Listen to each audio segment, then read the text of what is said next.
नमस्कार दोस्तों, मैं डॉक्टर मोहिंदर सिंह आपका कृषि गुरु चैनल में हार्दिक स्वागत करता हूं। आज हम क्रॉप क्लासिफिकेशन के चैप्टर को कंप्लीट करेंगे। आइए इसको विस्तार पूर्वक समझते हैं। क्रॉप की क्लासिफिकेशन जो आगे हम करने वाले हैं वो इकोनॉमिक, एग्रियन और एग्रीकल्चर क्लासिफिकेशन के आधार पर करेंगे।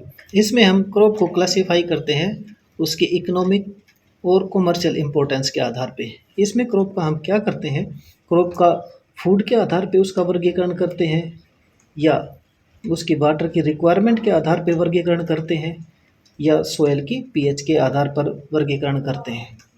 इसमें पहला आता है सीरियल्स। सीरियल्स क्या होते हैं? सीरियल्स वो ग्रासेज होती हैं जिनको हम अपनी इम्पोर्टेंस के लिए, अपनी सस्टेनेबिलिटी के लिए उगाते हैं।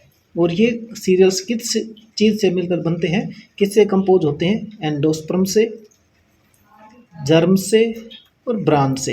ये तीनों चीज़ जिसमें होती है उसको हम सीरियल्स कहते हैं। और सीरियल्स को हम स्टेपल फूड भी कहते हैं। जो सीरियल वर्ड है ये सीरस शब्द से बना है और सीरस का मतलब है गॉडेस ऑफ ग्रेन। और ये किसने कॉइन की थी टर्म्स? ये रोमन इसको बोलते थे। इसमें मेनली हम जिन क्रॉप्स को खाते हैं, यूज़ करते हैं, उन क्रॉप्स का हम क्लासिफिकेशन करते हैं। एग्जाम्पल है राइस है, वीट है, मेज है, बार्ले है, ये राइस के अंतर्गत आते हैं। उसके बाद आते हैं मिलेट्स। मिलेट्स क्या होते हैं? मिलेट्स वो होते हैं जो सेमी एरिड ट्रॉपिक्स रीजन्स में उगाए जाते हैं।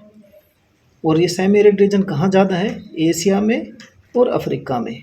इन मिलेट्स में सीरियल्स के अलावा क्या खास बात होती है कि एक तो इनका शॉर्ट पीरियड होता है, लाइफ पीरियड शॉर्ट होता है। ये ड्राई कंडीशंस में इजीली ग्रो कर जाते हैं और हाई टेम्परेचर कंडीशंस इनके लिए ज़्यादा मायने नहीं रखती और ये अपनी प्रोडक्टिविटी दे देते हैं। इनको मिलेट्स कहते हैं। और मिलेट्स भी दो प्रकार के होते हैं, एक मेजर मिलेट्स और एक माइनर मिलेट्स। तो मेजर मिलेट्स कौन से होते हैं? जैसे sorghum, pearl millet, kumbu, finger millets, ragi. और माइनर मिलेट्स में क्या आते हैं?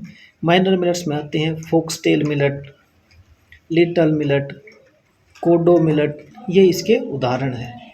फिर आती हैं oil seed crops. Oil seed crops किस काम आती हैं? इनका काम होता है हम इनसे एक्सट्रैक्ट करते हैं vegetable oil. Example ground nut, peanut, sesamum, sunflower, castor, linseed, flax, niger, mustard और कॉटन क्रॉप्स। उसके बाद आती हैं पल्सेज। पल्सेज जो होती हैं वो मोस्टली लेग्नस प्लांट्स होते हैं और ये किस चीज़ में रिच होते हैं? ये प्रोटीन में रिच होते हैं और ये एटमॉस्फेरिक नाइट्रोजन को फिक्स भी कर पाते हैं। इन क्रॉपों को हम पल्स क्रॉप कहते हैं। Example soybean. सोयाबीन के बाद peas, garden pea, red gram, black gram, green gram और काऊ पी इसके उदाहरण हैं। उसके बाद आती हैं फोरेज क्रॉप्स। फोरेज क्रॉप्स वो होती हैं जिनका मेन पार्ट क्या यूज करते हैं? वेजिटेटिव पार्ट यूज करते हैं। वेजिटेटिव में उनका जो ग्रीन मैटर है, बायोमास है या ड्राई मैटर है, जिसको हम फ्रेश भी यूज़ कर सकते हैं और उसको हम प्रिजर्व करके साइलेज में कन्वर्ट करके भी, जिनको लाइवस्टॉक के यूज के लिए, फीड के लिए यूज करते हैं। एग्जाम्पल इसका बाजरा, नेपियर ग्रास, जेनिया ग्रास और फोडर की सोरगम, ये इसके उदाहरण हैं। उसके बाद जो क्रॉप आती है वो है शुगर क्रॉप। शुगर क्रॉप की क्या खास बात होती है? जिनको हम शुगर के उत्पादन के लिए, यानी चीनी के उत्पादन के लिए, गुड़ के उत्पादन के लिए यूज़ करते हैं, उनको क्या कहते हैं? शुगर क्रॉप्स कहते हैं। इसमें एग्जाम्पल क्या आएगा? शुगर केन है हमारे पास, पोटैटो है हमारे पास, स्वीट पोटैटो हमारे पास और बीट है, चुकंदर। उसके बाद आती हैं स्पाइसेस। स्पाइसेस क्या होती है? स्पाइसेस वो प्लांट्स होते हैं जिनको हम ऐड करते हैं फ्लेवर के लिए, कलर के लिए। एग्जाम्पल हमारे पास टर्मरिक है, चिल्ली है, जिंजर है, फेनुग्रीक है, क्यूमीन है, ओनियन है, कोरिएंडर है। ये किस में आते हैं? ये स्पाइसेस और कॉन्डिमेंट्स में आते हैं।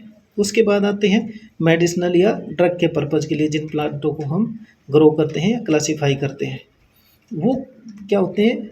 इनसे फ़ायदा होता है कि इससे हम मेडिसिन बनाते हैं, दवाइयाँ बनाते हैं। एग्जाम्पल टबैको है, मिंट है, ओपियम पॉपी है, ये इसके एग्जाम्पल है। फिर है बेवरेजेस, वो क्रॉप्स जिनकी हम प्रिपरेशन करते हैं मिल्क के लिए या स्टिमुलेटिंग ड्रिंक्स के लिए। एग्जाम्पल इसका टी, कॉफ़ी, कोका इसके उदाहरण है। उसके बाद जो क्रॉप की हम वर्गीकरण करते हैं, क्लासिफिकेशन करते हैं, वो है वाटर की रिक्वायरमेंट के आधार पर। वाटर की रिक्वायरमेंट क्या होती है, किसी को ज़्यादा रिक्वायर्ड होती है, किसी को नहीं होती। तो इसे दो भागों में हम इसको विभाजित करते हैं, इरिगेटेड और रेन फेड।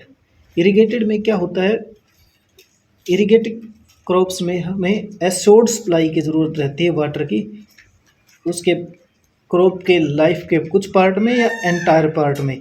वो क्रॉप्स क्या कहलाती हैं, इरिगेटेड क्रॉप्स कहलाती हैं। एग्जाम्पल व्हीट है हमारे पास, राइस है हमारे पास, कॉटन है, जूट है। अगर हमारे पास एश्योर्ड इरिगेशन नहीं होगा तो इन क्रॉप्स की हम यील्ड नहीं ले सकते, पोटेंशियल यील्ड तक नहीं पहुंच सकते। अगली है rain fade crops. Rain fade crops कौन सी होती हैं, जो रेन पर डिपेंड करती है, जिनकी लाइफ साइकिल किस पे डिपेंड करेगी, रेनफॉल पर डिपेंड करेगी। जैसे मूंग है हमारे पास, बाजरा है, उर्द है, ब्लैक ग्राम है, ये रेन फेड क्रॉप्स आती हैं। तो हम ये कह सकते हैं कि वाटर की रिक्वायरमेंट के आधार पर जो क्रॉपों का वर्गीकरण करते हैं, वो किस लिए करते हैं कि वो डिफ़र करते हैं उनकी पोटेंशियल प्रोडक्शन वाटर की रिक्वायरमेंट पर, और क्लाइमेटिक कंडीशंस के आधार पर हम इनका वर्गीकरण करते हैं। उसके बाद आती है हमारी जो क्लासिफिकेशन नेक्स्ट, वो सोयल मॉइस्चर के आधार पर। सोयल मॉइस्चर के आधार पर कि उसको ग्रोइंग पीरियड के लिए कितना वाटर रिक्वायर्ड होता है, कैसे पानी में रह पाते हैं, ज़िंदा रहने के लिए उनको कैसी सोयल के मॉइस्चर की कंडीशंस की आवश्यकता रहती है, तो वो क्या कहलाती है, अकॉर्डिंग टू सोयल मॉइस्चर। तो पहली आती है इसमें वेटलैंड क्रॉप्स, जो टॉलरेट कर पाती है वाटर के स्टैग्नेंट कंडीशंस को, वो क्रॉप्स किस में आती हैं, वेटलैंड में आती है। और दूसरा यह क्या कर पाती हैं, टॉलरेट कर पाती है एनारोबिक कंडीशंस। तो कई बार क्वेश्चन आता है ऑब्जेक्टिव कि एनारोबिक कंडीशंस में कौन सी क्रॉप स्टैंड कर पाती है, तो हमारा इसका आंसर होगा राइस और सस्पेनिया। अगर इस ये भी पूछ लिया जाए कि वाटर स्टैग्नेंट हो राइस, जिसमें आपको ऑब्जेक्टिव ना दिया हो, तो वाटर स्टैग्नेंट कंडीशन सस्पेनिया भी टॉलरेट कर जाता है।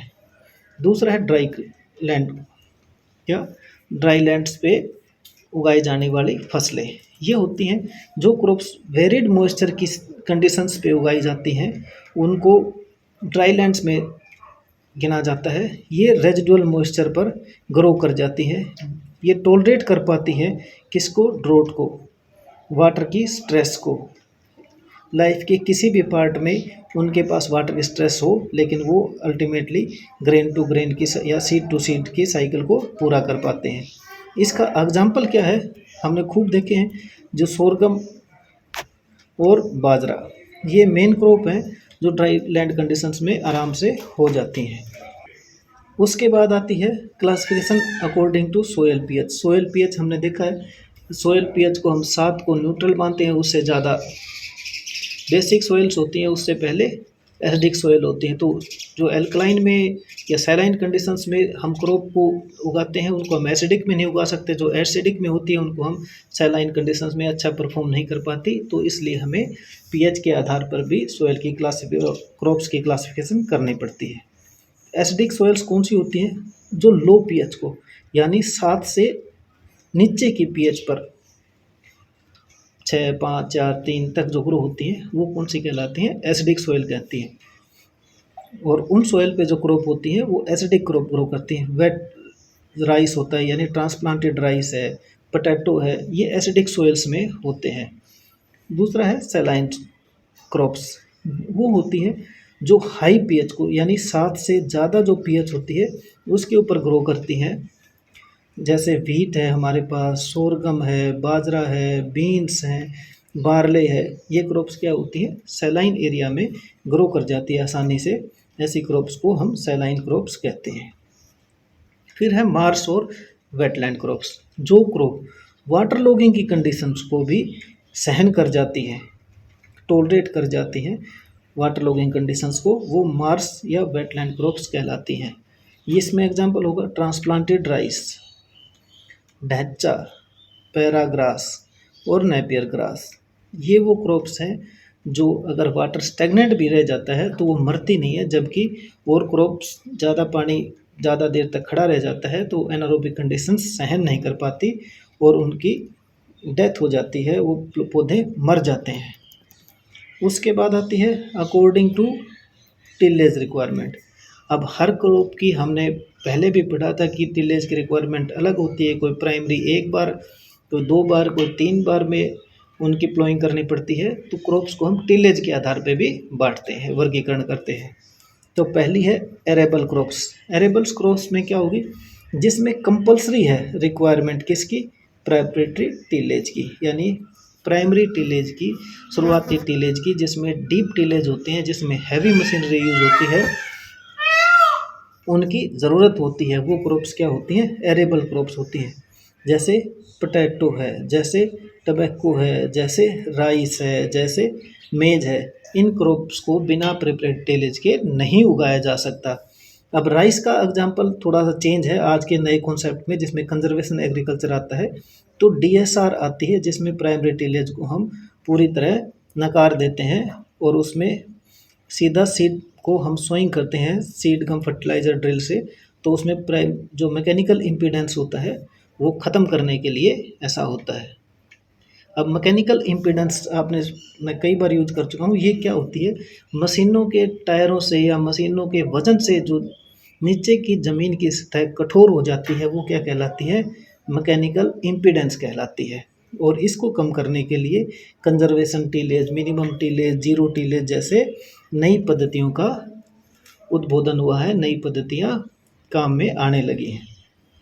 नेक्स्ट है नॉन एरेबल क्रॉप्स। ये वो क्रॉप्स होती हैं जिनको अगर प्रिपरेटरी टिलेज ना करो तब भी ग्रो हो जाती हैं। एग्जाम्पल पैराग्रास, इनके लिए प्रिपरेटरी टिलेज की ज़रूरत नहीं रहती और जो जीरो टिलेज में भी प्रिपरेटरी टिलेज की ज़रूरत नहीं रहती। अब उसके बाद आती है according to the depth of root system. हम जब फील्ड में जाते हैं तो किसी क्रॉप को तो हम थोड़े से जर्क के साथ उखाड़ लेते हैं और कुछ को उखाड़ने के लिए बहुत एनर्जी की फोर्स की ज़रूरत रहती है। तो इसका मतलब क्रॉप का रूट सिस्टम अलग अलग है, इसलिए हमें ज़रूरत पड़ती है क्रॉप की क्लासिफिकेशन की रूट की डेप्थ के आधार पर। तो सेलो रूटेड क्रॉप्स कौन सी होती हैं, ये वो क्रॉप्स होती हैं जिनकी जड़ 4 से 5 इंच के अंतराल में ही पूरी हो जाती है। एग्जाम्पल है राइस है, पोटैटो है, ओनियन है। अब पोटैटो का आप ये समझते हो पोटैटो सेलो रूटेड कैसे हो गया, क्योंकि उसकी जड़ ऊपर से ही उसके अंदर से उसकी फ्लोटिंग बॉडी शुरू हो जाती है, इसलिए ये सेलो रूटेड में आती। फिर है मॉडरेट रूटेड, वो जिनकी रूट डेप्थ में जाती हैं, जिनको मॉइस्चर के लिए ज़्यादा संघर्ष करना पड़ता है, उनकी जड़ें नीचे जाती हैं। एग्जाम्पल व्हीट है, ग्राउंड नट है, कैस्टर है, टबैको है। फिर है डीप रूटेड क्रॉप्स, जिनकी जड़ें और ज़्यादा नीचे तक जाती हैं, यानी जो ड्रॉट एरिया में लगाई जाती हैं, जो वाटर की स्कैर्सिटी वाले एरिया में लगाई जाती हैं। कौन सी क्रॉप लगती है ऐसी, मेज लगती है, कॉटन लगती है, सोरगम लगती है। ये क्रॉप्स क्या कहलाती हैं, डीप रूटेड क्रॉप्स कहलाती हैं। उसके बाद आती हैं वेरी डीप रूटेड क्रॉप्स, जिनकी जड़ें बहुत नीचे तक 30 सेंटीमीटर से भी नीचे चली जाती हैं। उनको क्या कहते हैं, डीप रूटेड क्रॉप्स कहते हैं। शुगर केन की, सैफ्लोर की, लुसन की, रेड ग्राम की जड़ें नीचे चली जाती हैं, तो ऐसे जो पौधे होते हैं वो क्या कहलाते हैं, डीप रूटेड प्लांट्स कहलाते हैं, डीप रूटेड क्रॉप्स कहलाती हैं। फिर आती है according to tolerance of hazardous weather conditions. इसका मतलब क्या है कि जो क्रॉप एडवर्स क्लाइमेटिक कंडीशंस के अंदर ग्रो करती हैं उनको क्या कहते हैं, हैजार्डियस वेदर कंडीशन क्रॉप्स कहते हैं। इसलिए इनका क्लासिफिकेशन भी हम 3 तरीके से करते हैं। फ्रोस्ट टॉलरेंट, जो क्रॉप विथस्टैंड कर जाती हैं फ्रीजिंग कंडीशंस को, वो क्रॉप्स क्या कहलाती हैं, फ्रोस्ट टॉलरेंट कहलाती हैं। जैसे शुगर बीट और बीट रूट, ये क्रॉप अगर ऊपर बर्फ़ भी आ जाती है जिसको फ्रीजिंग हो जाती है तब भी ये मरती नहीं है। ऐसी क्रॉप्स को फ्रोस्ट टॉलरेंट कहते हैं। फिर है cold tolerant. Cold tolerant crops कौन सी होती हैं, जो कैपेबल होती हैं ग्रो करने के कूल सीजन में, बट ये फ्रीजिंग कंडीशंस को सहन नहीं कर पाती, जैसे पोटैटो है, जैसे कैबेज है, जैसे मस्टर्ड है। आप लोगों ने खूब सुना होगा सर्दियों के मौसम में कि पाले के कारण मस्टर्ड क्रॉप पूरी तरह फेल हो गई, तो ये वो फ्रीजिंग कंडीशंस होती हैं। तो फ्रीजिंग कंडीशंस जहाँ होंगी, जहाँ टेम्परेचर नीचे जाने की संभावना रहती है, वहाँ पर पोटैटो नहीं लगता, वहाँ पर कैबेज नहीं लगता, वहाँ पर मस्टर्ड नहीं सो की जा सकती। फिर है ड्रॉट टॉलरेंट क्रॉप, वो क्रॉप्स जो टॉलरेट कर जाती हैं वाटर की स्ट्रेस को, वो क्रॉप्स क्या कहलाती हैं? ड्रॉट टॉलरेंट क्रॉप्स कहलाती हैं। बाजरा, ज्वार, बार्ले, सैफफ्लावर और कैस्टर इसके उदाहरण हैं। उसके बाद आती है मेथड ऑफ सोइंग के आधार पे। क्रॉप की मेथड ऑफ सोइंग बड़ा इम्पोर्टेंट है, क्योंकि ये डिसाइड करता है क्रॉप की ग्रोथ को, क्रॉप के डेवलपमेंट को और सर्वाइवल के तरीक़ों को। इसलिए मेथड ऑफ सोइंग की क्लासिफिकेशन बहुत इम्पोर्टेंट होती है। पहली है डायरेक्ट सीडेड क्रॉप्स, इसमें डीएसआर भी आती है डायरेक्ट सीडेड में। उसके बाद इसको डायरेक्ट सीडेड राइस को और भी क्या ऑब्जेक्टिव क्वेश्चन में आता है कि डीएसआर को कौन सा राइस बोलते हैं, तो इसको हम अपलैंड राइस भी बोलते हैं। तो अपलैंड राइस इसका उदाहरण है, व्हीट है, ज्वार है, बाजरा है, ग्राउंडनट है। ये क्रॉप क्या होती है, इनको डायरेक्ट भी सोइंग किया जाता है या डायरेक्ट ही सोइंग किया जाता है। प्लांटेड क्रॉप्स वो होते हैं जिनका कोई वेजिटेटिव पार्ट ज़मीन में लगाना पड़ता है, वो क्रॉप्स क्या कहलाती हैं? प्लांटेड क्रॉप्स कहलाती हैं। Example sugar cane, potato, sweet potato, ये डायरेक्टली जो इनका वेजिटेटिव पार्ट होता है वही सीड कहलाता है। नेक्स्ट है ट्रांसप्लांटेड क्रॉप, वो ट्रांसप्लांटेड क्रॉप जो डायरेक्ट सोइंग नहीं हो सकती, उनके लिए ट्रांसप्लांटिंग की या नर्सरी की ज़रूरत रहती है। वो प्लांट क्या कहलाते हैं? ट्रांसप्लांटेड प्लांट्स कहलाते हैं। और इनको क्या करना पड़ता है? पहले नर्सरी सोइंग होती है, फिर वहाँ से इनको पुल आउट करना पड़ता है और फिर नए एरिया में इनको प्लांट करना पड़ता है। इसका एग्जाम्पल है राइस, आपने देखा हो ट्रांसप्लांटेड राइस। टबैको है, ओनियन है, ब्रिंजल है, चिल्लीज़ हैं, इनको हमें पहले नर्सरी में उगाना पड़ता है, उसके बाद हमें ट्रांसप्लांटिंग करनी पड़ती है। इसी के साथ ही हमारा क्रॉप की क्लासिफिकेशन का जो चैप्टर है वो ख़त्म होता है। आगे वाले चैप्टर में हम प्लांट के अडेप्टेशन पढ़ेंगे, प्लांट का डिस्ट्रीब्यूशन पढ़ेंगे कि किस हिसाब से डिस्ट्रीब्यूशन होता है, और इंटेंसिव क्रॉपिंग पढ़ेंगे। तब तक आप स्वस्थ रहिए, खुश रहिए, मुस्कुराते रहिए। जय हिंद।